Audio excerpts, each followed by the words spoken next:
말씀 구약성경 에스더서입니다.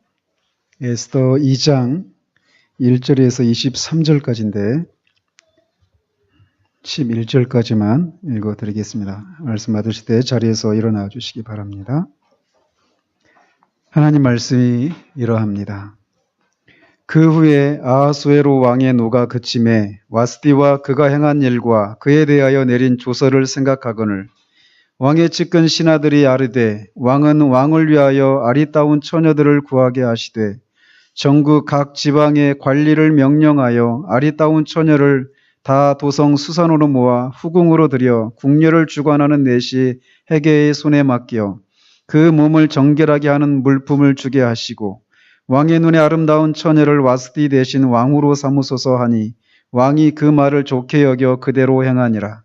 도성 수산에 한 유다인이 있으니 이름은 모르드게라. 그는 베냐민 자손이니 기스의 증손이요 시므이의 손자요 야일의 아들이라. 전에 바벨론 왕 느부갓네살이 예루살렘에서 유다 왕 여고냐와 백성을 사로잡아 갈 때 모르드게도 함께 사로잡혔더라. 그의 삼촌의 딸 하닷사 곧 에스더는 부모가 없었으나 용모가 곱고 아리따운 처녀라. 그의 부모가 죽은 후에 모르드게가 자기 딸같이 양육하더라. 왕의 조서와 명령이 반포됨에 처녀들이 도성 수산에 많이 모여 헤게의 수하에 나아갈 때에 에스더도 왕궁으로 이끌려가서 궁녀를 주관하는 헤게의 수하에 속하니 헤게가 이 처녀를 좋게 보고 은혜를 베풀어 몸을 정결하게 할 물품과 일용품을 곧 주며 또 왕궁에서 의뢰해 주는 7 궁녀를 주고 에스더와 그 궁녀들을 후궁 아름다운 처소로 옮기더라. 에스더가 자기의 민족과 종족을 말하지 아니하니 이는 모르드게가 명령하여 말하지 말라 하였음이라. 모르드게가 날마다 후궁들 앞으로 왕래하며 에스더의 안부와 어떻게 될지를 알고자 하였더라. 아멘.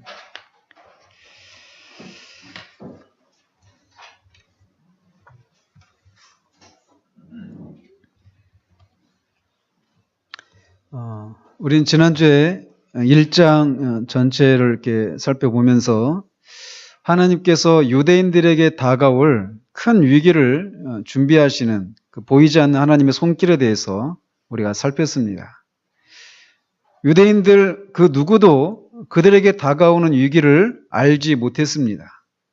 그렇기 때문에 다가올 위기를 준비할 생각도 못했을 뿐만 아니라 설령 알았다고 하더라도 그들은 무엇을 무엇해야 할지도 몰랐을 것입니다.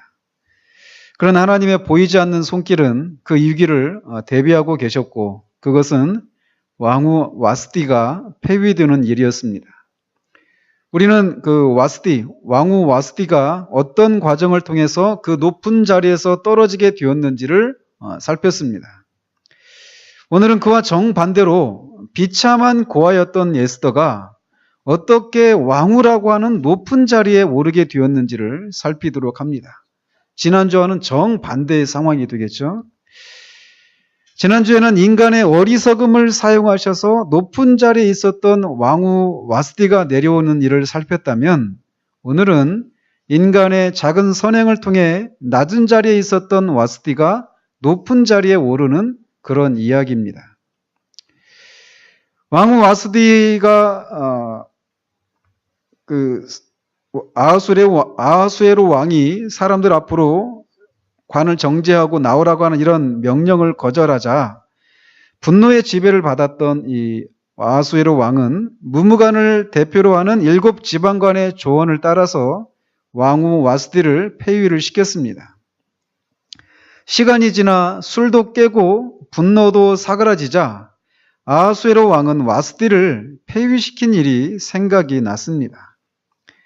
우리가 흔히 밤에 어떤 편지를 연애 편지나 이런 편지를 쓰고 그것을 아침에 읽어보면 좀 너무 심하지 않나 이런 생각을 하면서 아침에 이렇게 찢어버리는 것처럼 허영과 술 취함 그리고 분노가 던져준 어둠 속에서 했던 자신의 행동을 술이 깨어서 생각해보니 너무 심한 것 아닌가라고 하는 그런 생각이 들었던 모양입니다. 본문에는 그냥 와스디와 그가 행한 일과 그에 대하여 내린 조서를 생각하였거늘 이렇게만 나와 있는데 요세푸스라고 하는 유대인 역사가는 아하수에로 왕이 일이 이렇게 된 것을 슬퍼하고 이 왕후 와스디와 화해하기를 원했다라고 합니다. 그러나 당시 페르시아 제국의 법률은 왕이 고칠 수 없는 그런 조서를 내리면 그 어떤 것으로도 바꿀 수 없었습니다. 그렇기 때문에 왕은 슬퍼했다고 합니다. 그러자 왕의 측근 신하들이 한 가지 제안을 합니다. 그것은 새로운 왕후를 뽑자는 것이었습니다. 만약 와스디가 다시 왕후로 복귀하게 되면 그 일에 일정 부분 책임이 있었던 신하들로서는 와스디로부터 보복을 당할 수도 있는 그런 일이었습니다. 그렇기 때문에 그들은 새로운 왕후를 뽑아서 와스디가 다시 왕후로 복귀되는 것을 사전에 차단하고 싶었던 것이죠. 그것을 위해서 전국의 지방 관리들에게 명을 내려서 아리따운 처녀들을 모두 도성 수산으로 모아서 후궁에 들여서 이 궁녀들을 관리하는 내시인 해계의 손에 맡기자라고 제안을 합니다. 그러자 왕은 그 말을 좋게 여기고 그대로 시행을 하게 됩니다. 근데 당시 이 페르시아의 법도에 따르면 페르시아 왕은 반드시 페르시아 사람과만 결혼을 하도록 되어 있었다고 합니다. 그것도 특별히 이 페르시아의 7 귀족 가문이 있었는데 그 귀족 가문의 딸과만 결혼을 할 수 있었다고 합니다. 그런데 신하들이 제시한 방법은 왕에게 7 가문의 그 귀족 가문의 딸 7분의 1이잖아요, 확률이. 그런데 이제 지방 관리, 그 제국의 모든 지방에 있는 그런 모든 민족을 구분하지 않는 모든 사람들 중에 아리따운 처녀를 얻을 수 있는, 왕에게 그렇게 많은 선택의 기회를 주는 그런 새로운 시도였습니다. 이렇게 이들이 일정에서도 왕에게 그 신하들은 이미 한 차례 어리석은 조언을 했었습니다. 그 조언이 어리석었다라고 할 수 있었던 것은 그 조서를 통해서 그 조언을 따르면 왕이 이 많은 백성들과 신하들 앞에서 왕후 와스디에게 거절을 당하는 그 남편으로서의 그런 권위가 실추된 그런 사실이 온 제국 천하에 다 드러나게 되는 일이었기 때문에 어리석은 것이었다라고 말씀을 드렸습니다. 그런데 다시 여기서도 신하들은 또다시 어리석은 조언을 하고 있는 것을 보게 됩니다. 그 조언이 어리석은 이유는 왕후를 간택하는 그런 방법을 살펴보면 그렇습니다. 12절에서 14절에 보면 불려온 처녀들은 1년 동안 후궁에서 몸을 정결하게 한 후에 차례대로 왕궁에 들어가서 한 차례 왕과 잠자리를 한 후에 아침에 둘째 후궁으로 돌아왔습니다. 그리고 왕이 다시 부르지 않으면 다시 왕 앞에 나가지 못하고 평생을 후궁에서 지내야만 했습니다. 그러므로 이 방법을 따르면 왕으로 하여금 왕이 해야 될 본분인 나란 일을 돌아보는 것보다 육적인 그런 욕구 충족에 열을 올리게 하는 것이었기 때문에 좋지 못한 그런 조언이었고, 처녀들의 입장에서 보면 어떻게 하면 왕을 즐겁게 할 수 있을까, 이런 생각에 몰두하게 되었을 뿐만 아니라 자기 자신이 한낱 왕의 쾌락을 위한 그런 도구 이상의 것으로 보지 못하는 그런 것이었기 때문에 이 제안은 어리석은 것이었습니다. 또한 이것은 국가적인 낭비라고도 할 수가 있습니다. 왕이 한 번의 그 불같은 그런 진노에 사로잡혀서 있을 때에 신하들이 그것을 지혜롭고 현명하게 조언을 해서 사태를 잘 수습했다라면 왕후 와스디도 폐위되는 일이 없었을 것이고, 이런 국가적인 그런 낭비적인 일도 할 필요가 없었을 것인데, 이들의 그런 어리석음이 계속해서 이어져 가고 더 큰 그런 악한 결과들을 불러오는 것을 보게 됩니다. 이처럼 하나님이 없는 세상의 삶이라고 하는 것은 이렇게 인생을 낭비하는 결과를 초래하고 만다라고 하는 것을 우리가 보게 됩니다. 세상은 늘 그런 식입니다. 하나님이 없는 인생의 특징을 한마디로 말한다라면 그 삶이 내리는 삶을 통해서 만들어내는 그런 죄를 한마디로 말한다라면 인생을 낭비한 죄다라고 할 수가 있겠습니다. 그러나 여기에 하나님의 보이지 않는 손이 또 개입하시는 것을 보게 됩니다.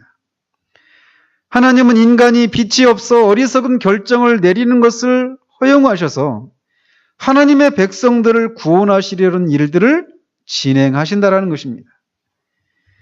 그 일을 위해서 드디어 모르드게와 에스더가 사건의 전면에 등장을 합니다.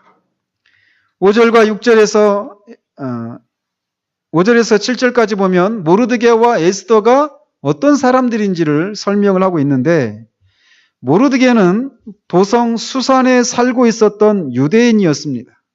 근데 그는 베냐민 지파였다라고 말을 합니다. 그가 베냐민 지파였다라고 하는 것을 우리가 주목할 필요가 있습니다. 왜냐하면 뒤에 이제 하만이라고 하는 사람이 나오는데, 이 하만은 이 아말렉 사람입니다. 그래서 이게 이 베냐민 지파인 모르드게와 아말렉 사람인 하만, 이 대결 구도가 이렇게 형성이 되는데, 그것을 쭉 올라가 보면 베냐민 지파 중에 사울 왕이 있죠. 사울 왕이 했던 일 중에 하나가 무엇이냐면 아말렉과의 전쟁을 하는 것이었습니다. 그러니까 결국은 그 싸움이 오랜 동안에 하나님의 원수인 아말렉과 하나님의 나라 백성들과의 그런 싸움의 연장선상에 있다라고 하는 것을 우리가 볼 수 있다라는 것입니다. 모르드게는 그렇게 베냐민 지파였고, 그의 조상들은 기스, 시므이, 야일 이런 사람들이었습니다. 근데 6절에 보면 이 모르드게가 전에 바벨론 왕 느부갓네살이 예루살렘에서 이스라엘 백성들을 세 차례에 걸쳐서 바벨론으로 포로로 잡아갑니다. 그래서 처음에는 다니엘을 비롯한 사람들, 그리고 605년인가 그 주전 605년에 이 다니엘을 비롯한 많은 사람들을 바벨론으로 1차로 포로로 잡아갑니다. 그리고 2차로는 이 여구냐 왕이 여호와긴이라고 하는 왕입니다. 이 여구냐라고 하는 왕과 이 백성들을 또 2차로 바벨론으로 포로로 잡아갑니다. 그리고 3차로 근데 그 2차로 잡아갔었던 때가 주전 597년입니다. 그리고 3차로 주전 586년에 예루살렘이 최종적으로 이제 함락이 되고 시드기야 왕이 이제 죽고 많은 또 백성들이 그때 또 포로로 잡혀갑니다.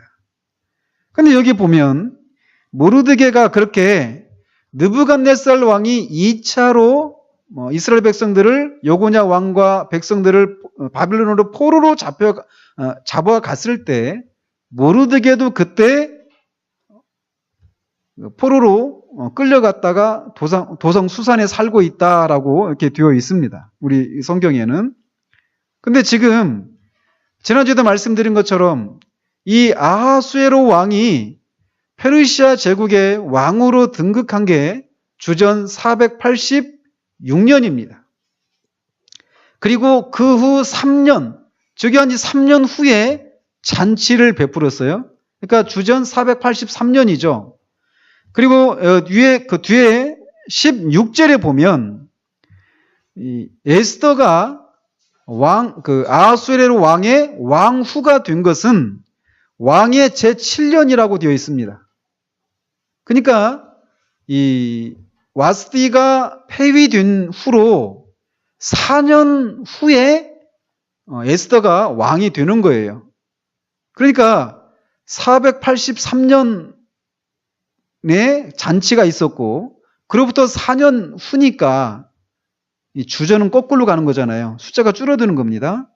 그러니까 429년, 주전 429년에 이 에스더가 479년, 그죠?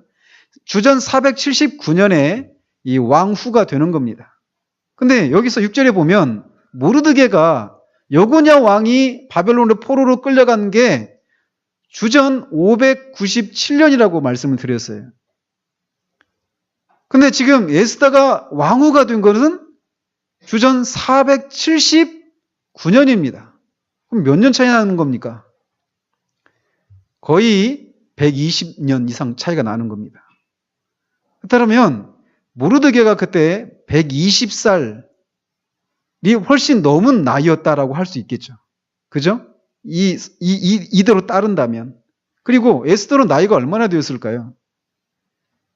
120살이 넘은 그 모르드게가 딸처럼 여겼다고 하면 뭐 40, 50살, 많게 잡아서 40, 50살 쳐도 에스더가 나이가 70이 넘습니다. 70, 80이 되는 거가 되는 거예요. 그죠? 그러니까 이거는 잘못됐다라는 겁니다. 그러니까 이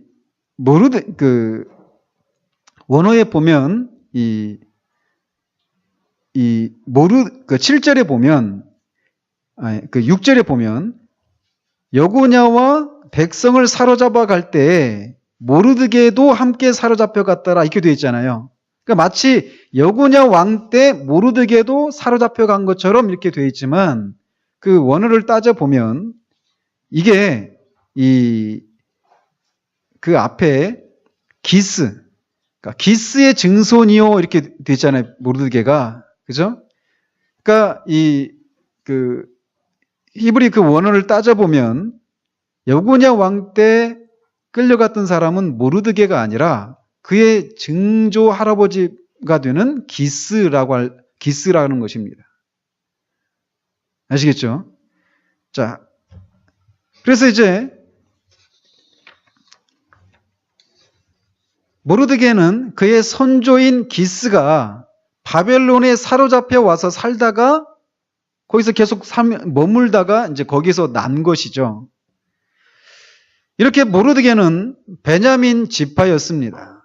그리고 에스더는 모르드게의 삼촌의 딸이었습니다. 그러면 모르드게와 에스더는 촌수가 어떻게 되는 겁니까? 사촌이 되는 거죠. 그죠? 우리가 이제 모르드게가 에스더를 딸처럼 양육했다 이렇게 말을 하니까 이 모르드게가 에스더의 삼촌이었다 이렇게 생각하는 사람들이 있는데 그렇지 않습니다. 모르드게와 에스더는 사촌지간이에요.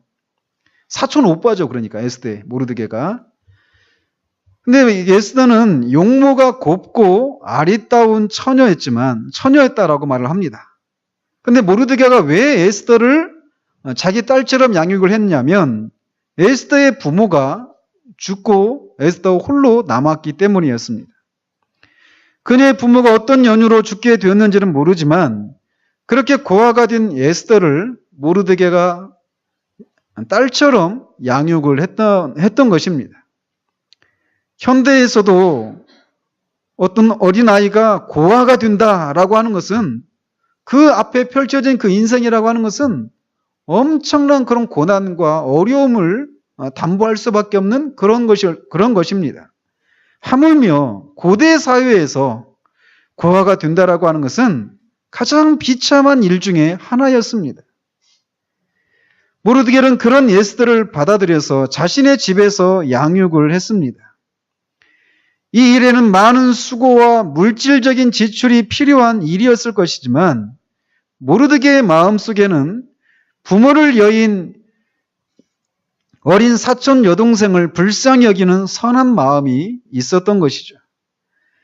그것은 경건하고 의로운 그런 성도의 마음이었습니다.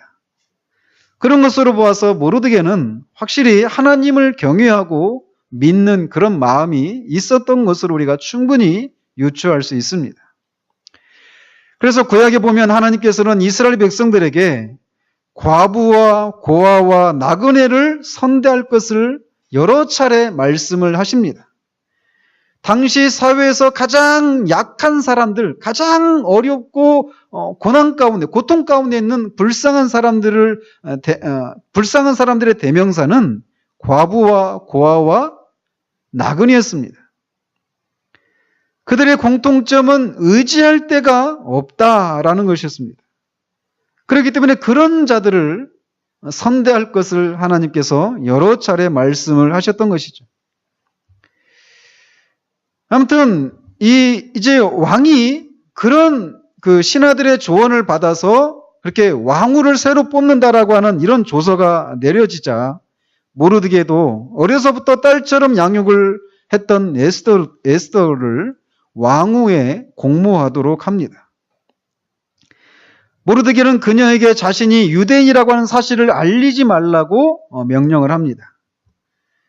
모르드게가 에스더에게 그렇게 자신의 종족과 민족을 밝히지 말라라고 말한 것은 아마도 유대 민족에 대한 어떤 선입견을 가지지 않게 하기 위해서일 것입니다. 모르드게는 날마다 후궁들 앞으로 왕래하면서 에스더의 안부와 그가 어떻게 될 것을 알고자 했습니다. 그런데 에스더는 처녀들을 관장하던 내시인 헤게에게 좋게 보이고 그로부터 은혜를 입었다라고 기록이 되어져 있습니다.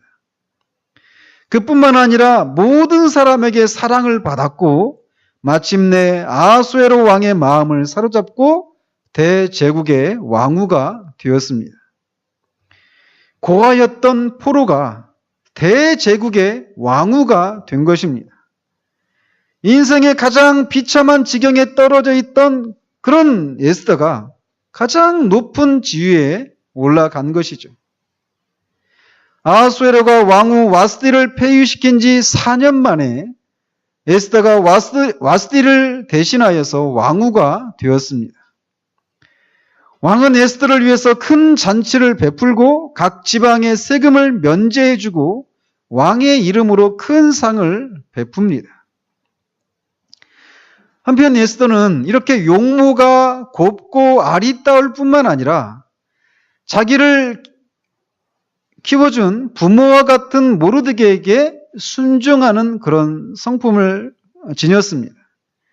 그는 어릴 때뿐만 아니라 커서도 심지어 왕후가 되어서도 순종했습니다. 그녀는 그녀의 종족과 민족을 알리지 말라는 모르드게의 명령을 끝까지 순종을 했던 것이죠. 이렇게 그녀는 왕후가 되어서도 높아진 자신의 영광과 영화에 취해서 자신을 키워준 모르드게를 모른다고 하지 않았습니다. 그녀는 끝까지 겸손했던 것이죠. 한편 에스더가 왕후가 된 후에 그 전부터 그랬는지 아니면 그 왕후가 된 후에 있는지는 모르겠지만 모르드게는 대궐문을 지키는 문직이었습니다. 그런데 그렇게 대궐문을 지키는 문직이었던 모르드게가 똑같이 대궐문을 지키는 빅단과 테레스라고 하는 두 내시가 왕에게 원한을 품고 암살하려고 하는 그런 계획을 사전에 포착을 하고 에스더를 통해서 이 사실을 모르드게의 이름으로 왕에게 알립니다. 그리고 사건을 조사해 보니까 그 일이 사실로 드러나서 암살 음모를 꾸민 두 사람은 나무에 달려 죽었고 그 일을 왕 앞에서 궁중일기에 기록한 것을 보게 됩니다. 여기서는 그냥 이런 일이 있었다라고 하는 것이 궁중일기에 기록되었다 이렇게 그냥 나와 있지만 이 일이 뒤에 가서 하나님의 백성을 구원하는데 중요한 역할을 하게 되는 것을 우리가 뒤에서 발견하게 됩니다. 그러나 이 당시까지도 에스더도 마찬가지고 모르드게도 마찬가지고 누구도 그 일들이 장차 자기들에게 닥칠 그 위기에 어떻게 작용할지를 아무도 몰랐습니다. 우리는 여기에서도 여전히 하나님의 보이지 않는 손길을 보게 됩니다. 하나님은 에스더에게 예쁜 용모를 주셨고 또 순종하는 착한 마음을 주셨습니다. 그녀의 부모는 일찍 죽었지만 고아였던 에스더를 하나님이 돌보셨습니다. 고아였기 때문에 절대적으로 하나님의 도우심이 필요한 그 순간에 하나님이 그녀를 홀로 내버려 두신 것이 아니라 그녀를 돌보았던 것입니다. 아마도 에스더의 마음 가운데 하나님, 내가 당신을 가장 필요로 하던 그때 어디에 있었습니까? 라고 부르짖을 수밖에 없었던 그때에도 하나님은 그녀와 함께 했던 것을 우리는 읽게 됩니다. 하나님은 그런 질문을 하는 에스더에게 그때도 내가 너와 함께 했다라고 대답하시고 계신 것입니다. 이런 간섭하심을 통해서 말이죠. 하나님은 그때에도 그녀를 돌보시는 보호자이셨습니다. 하나님은 내시 헤게에게도 은혜를 입도록 하셨습니다. 또한 모든 사람과 왕에게도 사랑을 입도록 하셨습니다. 아마도 그것은 그녀의 인품에서 나오는 아름다움과 그의 용모의 곱고 아리따움, 이런 것들이 복합적으로 나타났기 때문에 가능했던 것이었습니다. 그리고 마침내 에스더는 왕후가 되었습니다. 이 모든 일의 배후에 하나님이 계십니다. 우리가 에스더가 이렇게 고아였던, 그것도 포로로서 고아였단 말이죠. 더 이상 떨어질 수 없는 가장 비참한 그런 상황 가운데 있는 에스더를 하나님이 버리지 않으시고 함께 하셨던 것처럼 우리가 기억하고 싶지 않은 비참하고 불행한 순간들, 그래서 누구에게도 들키고 싶지 않아서 우리도 부끄러워하는 그런 날들 동안에도 하나님은 우리와 함께 하십니다. 그때 우리는 그분의 손을 볼 수가 없기 때문에 하나님, 내가 하나님을 필요로 할 때 하나님은 어디에 있었습니까? 라고 부르짖을지 모르지만 하나님은 에스더와 함께 하셨던 것처럼 우리와 항상 함께 하십니다. 단 한순간도 하나님은 우리를 떠나신 적이 없으십니다. 그분의 전능하신 애정과 사랑을 끊임없이 쏟으셔서 우리를 보호하셨고 지금도 그러시고 앞으로도 그러십니다. 하나님은 이런 일을 하시되 사람을 통해서 하십니다. 한편으로는 인간의 어리석음과 죄악을 통해서도 일하십니다. 허영심과 만용으로 가득한 아하수에로 왕의 어리석음과 또 그런 왕의 심기를 건드리지 않으려 아첨으로 가득한 조언을 했던 신하들의 어리석음을 사용하셔서 와스디가 폐위되도록 하십니다. 또 다른 편으로 하나님께 순종하여 선행을 행하는 자들을 통해서도 하나님은 하나님의 일들을 하십니다.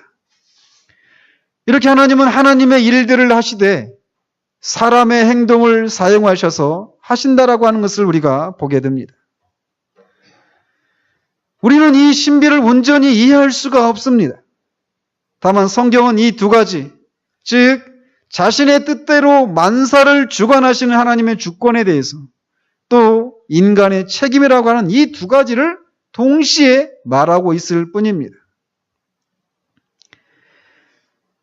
모르드게가 고아인 에스더를 불쌍히 여겨서 그녀를 딸처럼 양육한 선행이 하나님께 상달이 되었던 것입니다.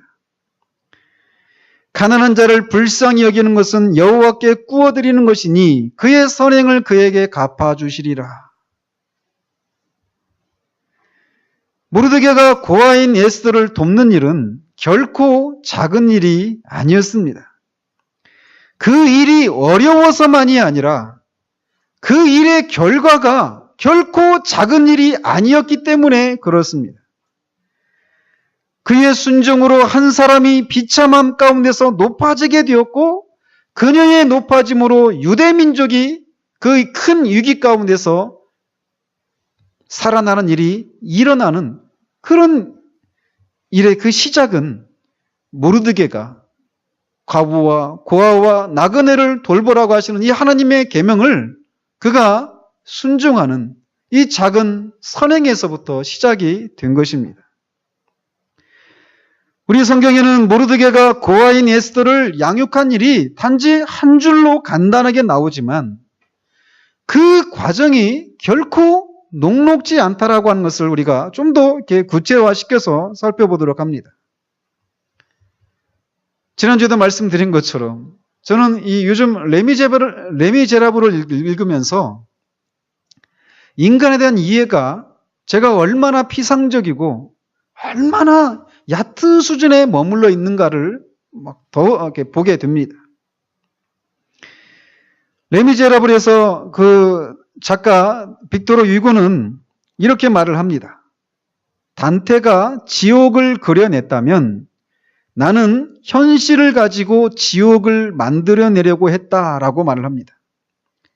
레미제라블이라고 하는 이 책을 통해서 현실 속에서 얼마나 많은 사람들이 지옥 같은 그런 삶을 살아가고 있는가, 이거를 묘사하고 싶었다라는 거예요.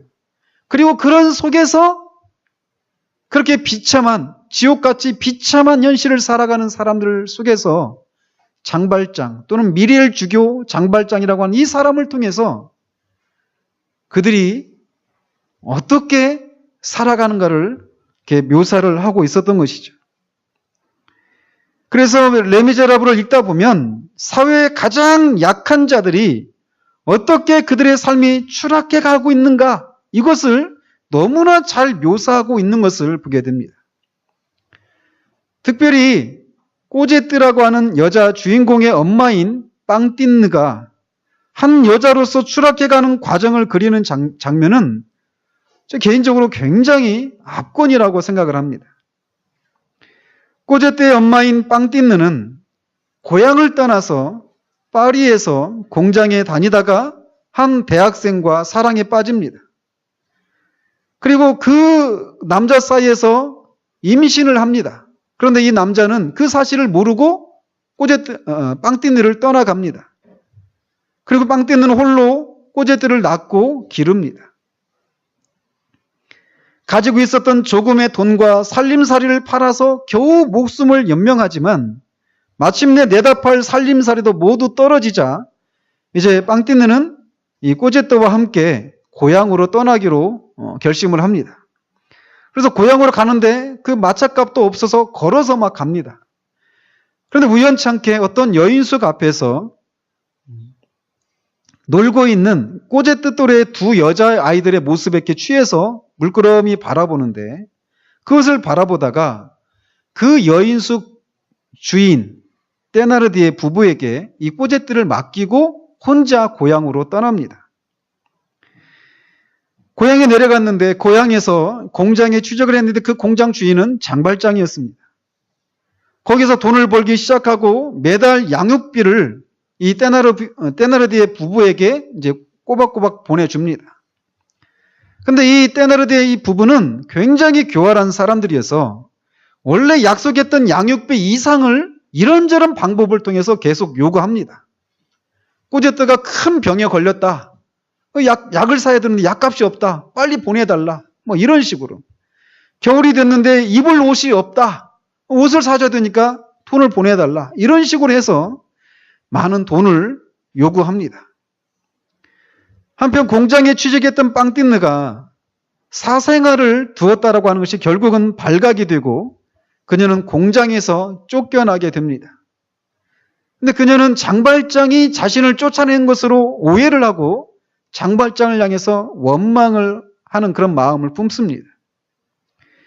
공장에서 쫓겨나니까 더 이제 이 급료가 더 적은 그런 일을 할 수밖에 없었고, 그 일을 하는 것을 통해서는 꼬제뜨에게 보내줄 그런 양육비를 댈 수가 없었죠. 그래서 살림살이를 또 팔기도 하고, 머리를 잘라서 팔기도 하고, 심지어는 이빨을 뽑아서 테나르디 부부에게 돈을 보내주기도 합니다. 그러다가 마침내 꼬제뜨에게 보낼 돈 때문에 결국은 몸을 파는 여자가 되고 맙니다. 모든 사람이 사생활을 둔 여자라고 하는 편견을 가지고 그녀를 바라보았고 점점 추락해가는 그녀를 돌볼 사람이 아무도 없었습니다. 아이를 향한 병적일 정도의 사랑이 있었지만 현실은 너무나 그녀에게 가혹했습니다. 그럴수록 그녀의 마음엔 장발장을 향한 원망이 커져갔고 몸을 파는 일을 할 수밖에 없는 상황 속에서 심지어는 부끄러움조차 느끼지 못하는 그런 인간으로 추락해 가고 맙니다. 빵띠네에게 이런 일이 일어나고 있을 때 꼬제뜨는 또 어땠을까요? 그 아이도 매달 빵띠네가 돈을 보내줬지만 떼나르디의 부부 여인 속에서 이 부부는 꼬제뜨를 하녀로 취급하고 맙니다. 5살이 못 돼서 이미 그 집의 하녀가 되어서 추운 겨울에도 누더기 옷을 입고 맨발로 여인숙 앞에 길을 쓸고 청소를 해야만 했고 여인숙의 살림을 도맡아서 해야만 했습니다. 고양이가 먹는 것보다도 못한 음식을 먹어야 했고 매일마다 이 떼나르디의 부인한테 심한 욕설과 채찍을 맞는 그런 삶을 살아야만 했습니다. 8살이 되기 전에 이미 꼬제뜨는 자신의 비참한 운명에 이미 길들여졌고 그 어린 나이에 도무지 감당할 수 없는 엄청난 불행을 겪어야만 했습니다. 이 두 모녀를 건져준 사람이 바로 장발장입니다. 그는 인간의 맨 밑바닥에까지 떨어져서 부끄러움조차 사라진 그 빵띠네를 고결하고 순결한 여인으로서 회복을 시킵니다.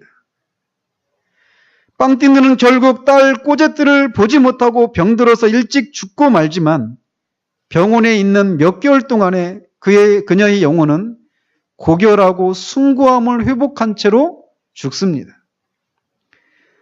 꼬제뜨도 마찬가지로 장발장에 의해서 구원을 받습니다. 그 장면 읽으면서 제 안에서 눈물이 나요. 널 얼마나 그 상황을 이렇게 잘 그리고 있는지 말이죠. 어느 추운 겨울밤이었는데 여인숙에 물이 떨어졌습니다. 그 한밤중에 불도 없는 깜깜한 샘터까지 가서 어린 꼬제뜨가 물을 길어야만 했습니다. 꼬제뜨가 그 물통 안에 들어가도 될 만큼 그 큰 물통을 들고 엄청나게 무서웠지만 물을 기르러 가야만 했습니다. 가지 않으면 떼나르디의 부인이 때렸기 때문에 그 부인한테 맞는 것이 더 무서웠기 때문에 무서웠지만 어둠 속을 뚫고 샘터로 물을 기르러 갑니다. 아무튼 그 두려움 가운데서 물을 길어서 이제 옵니다. 근데 이 물통이 너무 크고 무거우니까 조금 가다가 쉬고 그러는데 그럴 때마다 물이 흘러가지고 이제 허리며 허벅지며 다리 이런 게 물이 젖고 한겨울에 얼어가는 거죠. 맨발로 말이죠. 근데 그렇게 물을 흘리고 가다가 쉬고 하는데 갑자기 물통이 가벼워졌습니다. 제가 그거 읽고 얼마나 안타까웠던지. 물통을 다 쏟았구나. 이제 꼬제뜨 죽었다. 너무 안타까웠습니다. 그런데 물 다 쏟아서 물통이 가벼워진 게 아니라 장발장이 나타나서 그 물통을 들어준 겁니다. 제가 얼마나 위로를 받았는지. 장발장이 그렇게 그 통을 들어준 거예요.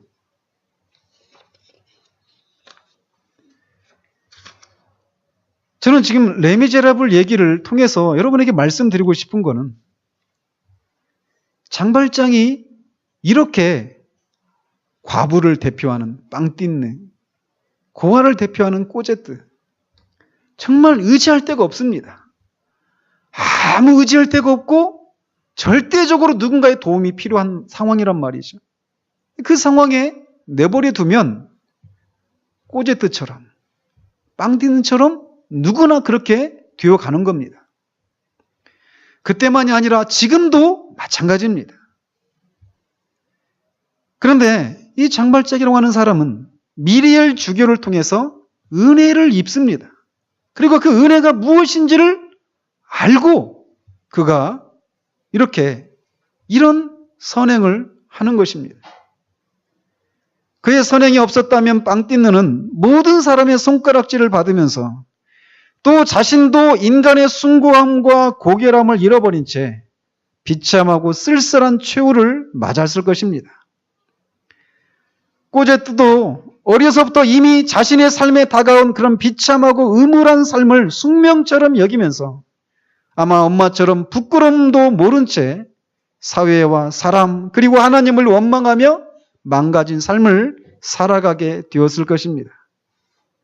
과부와 고아, 아무런 의지할 데가 없는 벼랑 끝에 내몰린 사람, 그들도 하나님의 형상으로 빚어진 고결하고 숭고한 영혼들입니다.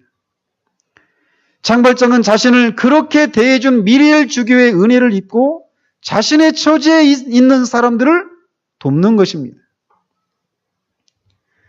모르드게가 한 행동이 바로 장발장이 꼬제뜨나 빵띠니에게 했던 그런 행동과 같은 행동이라는 것이죠. 하나님이 우리를 구원해 주신 목적에 대해서 성경은 여러 가지로 말을 합니다. 고린도후서 15장 15절에 그가 모든 사람을 대신하여 죽으심은 살아있는 자들로 하여금 다시는 그들 자신을 위하여 살지 않고 오직 그들을 대신하여 죽었다가 다시 살아나신 이를 위하여 살게 하려 함이라.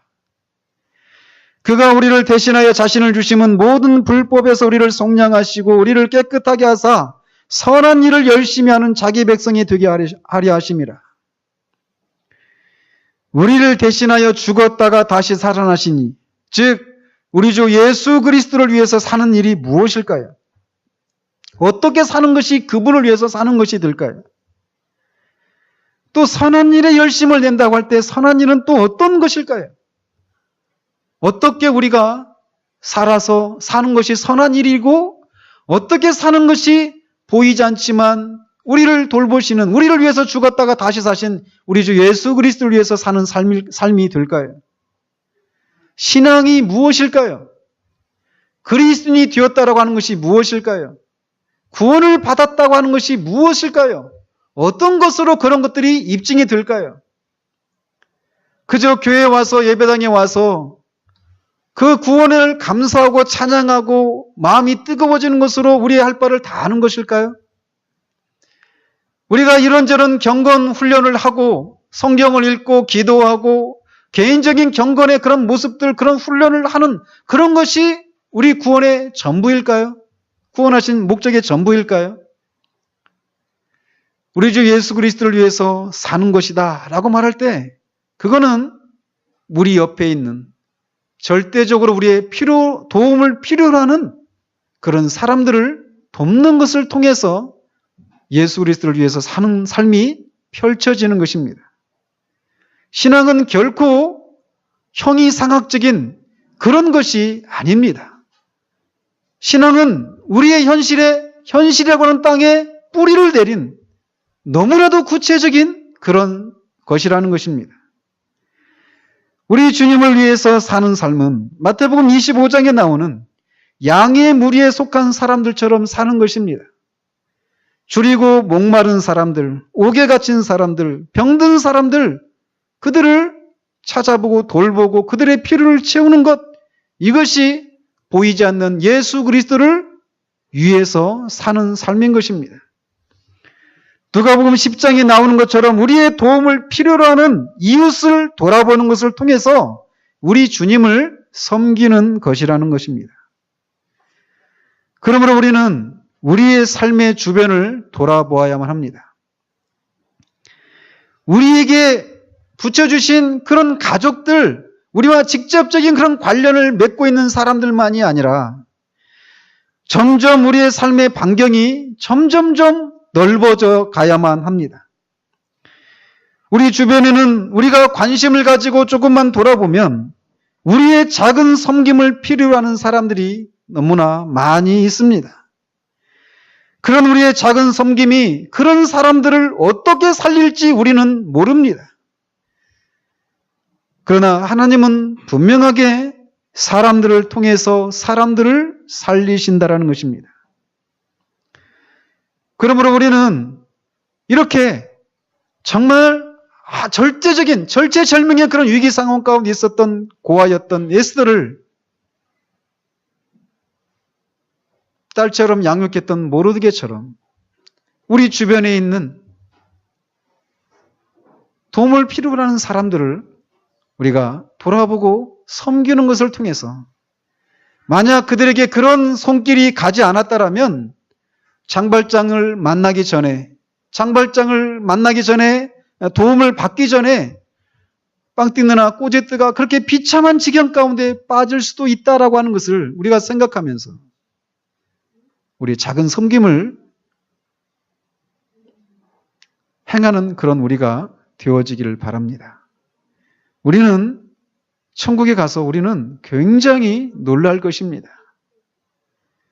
우리의 삶이라고 하는 것이 얼마나 많은 사람들의 그런 작은 섬김과 관심과 그런 기도와 그런 헌신을 통해서 우리 삶이 그렇게 움직여져 왔는지, 또 우리가 누군가를 향해서 베푼 작은 선행과 작은 섬김이 그 영혼이 그것을 받지 않았더라면 정말 완전히 망가질 수도 있는 그런 삶을 우리의 그 작은 섬김이 그런 삶으로부터 돌이키게 되는 결정적인 계기가 되었다는 걸 생각하면서 우리는 또 놀라게 될 것입니다. 사랑하는 성도 여러분, 우리가 서로를 돌아보기를 바랍니다. 우리의 삶에 주목하는 것을 넘어서서 우리의 시선을 조금 더 넓게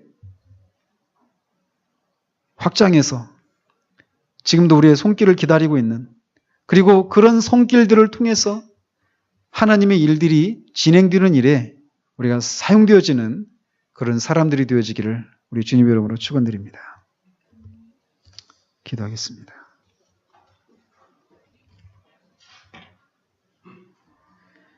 하나님 아버지,